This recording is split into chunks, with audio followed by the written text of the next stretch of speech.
Reporting from Arkham Asylum, this is Gotham Rogues. In this video we count down the 5 most neglected villains in the Batman Arkham games.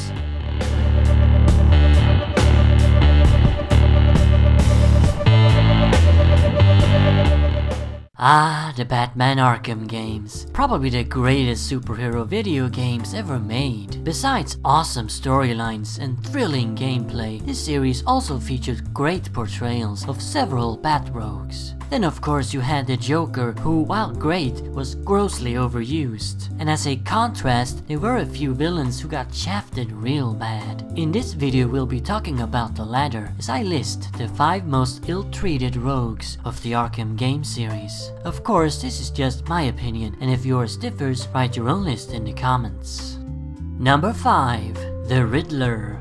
I know what you're all saying. The Riddler was all over the place and even featured in every single game. Yes, that's true, and his missions arguably took the most time to complete too. So why am I including him on the list? Simply because he was never once featured in the actual main story in any of the games. Yeah, Riddler was all over the place with his riddles and puzzles, but they were always just side missions. I'm not saying he needed to be a part of the main story in every single game, but being one of Batman's top rogues, he really should have been in the actual plot of at least one of the games. They even tricked us in the marketing for Arkham Knight, claiming that Nigma along with several other top villains were banding together with Scarecrow to end the Dark Knight once and for all. There was nothing like that in the actual game. Riddler was just once again a side mission in the form of various riddles, puzzles, and challenges.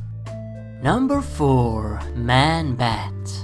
Before Arkham Knight came out, I remember thinking, where the hell is Man-Bat? I wouldn't really call him one of Batman's top rogues, but seriously, not even a bio for him? In Arkham Asylum, you could collect bios for obscure villains like Ratcatcher, but not one for freaking Man-Bat? I was puzzled, and it seemed that Kirk Langstrom just simply didn't exist in the Arkham universe. And that was kind of true, as we all found out with the release of the final game, Arkham Knight. In that game we finally got Man-Bat, and it actually was his very first appearance in that universe. Kind of odd, we didn't get any other first appearances of rogues, except for of course in Arkham Origins. So why did they decide to introduce Man-Bat so late, in the very last game of the series? Surely he could have been featured as a side mission in one of the earlier 3 games. I appreciate that we finally got him, but really, they could have squeezed in a Man-Bat side mission in Arkham City already. Number 3. Ra's al Ghul. Ra's al Ghul, the immortal leader of vast legions of incredibly skilled warriors, is arguably Batman's most dangerous foe. So where was he in the Arkham games? He suddenly popped up out of nowhere in Arkham City and was revealed to be the true puppeteer, only to be killed off shortly afterwards. Then in Arkham Knight, he was part of a DLC side mission. What a way to treat the Dark Knight's deadliest enemy. In City, he's so forgettable and feels so shoehorned in that they might as well just skip him altogether, leaving Hugo Strange as the one and only mastermind. What I would have done is just hint at Ra's in City via the League of Assassins and perhaps Talia, and then have him be the main villain in the final game. Ra's is such a large-scale rogue that he really needs an entire game dedicated to him. Also, being the type of character that he is, Ra's is pretty much made for video games. I mean sword fights, armies of ninjas, globe-trotting, and exploring different environments. There's no reason why he shouldn't be front and center in a game. But we never got that in the Arkham series. Instead, they just squeezed him in what feels like an afterthought, because they couldn't just completely leave him out. Number 2. Black Mask.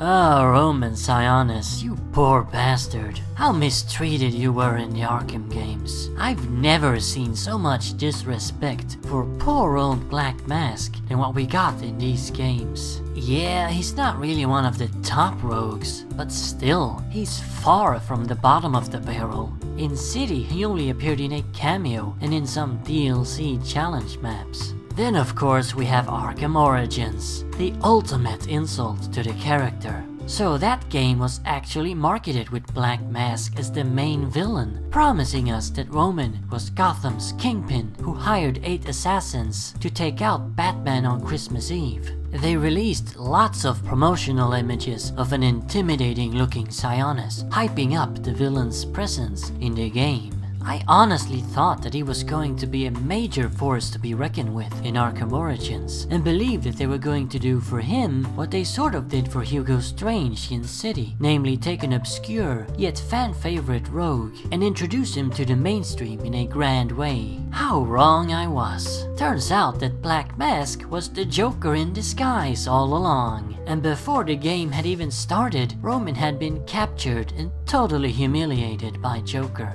Wow. But as bad as that was, no one got the shorter end of the stick than this guy. Number 1. Two-Face.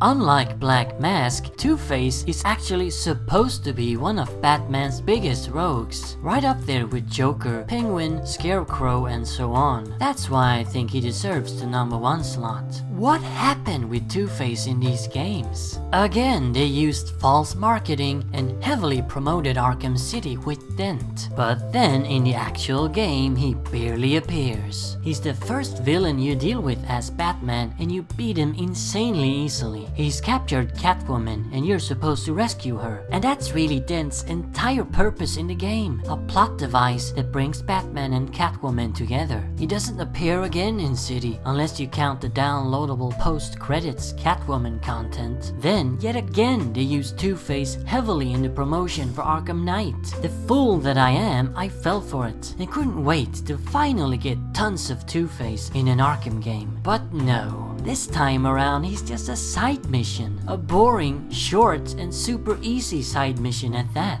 Why such an awful treatment of one of Batman's most iconic and classic rogues? They could have easily have given him a much larger role in City, and what a missed opportunity Origins was. That game could have showed Harvey Dent's origin and really even had him as the main villain, as opposed to the Joker yet again.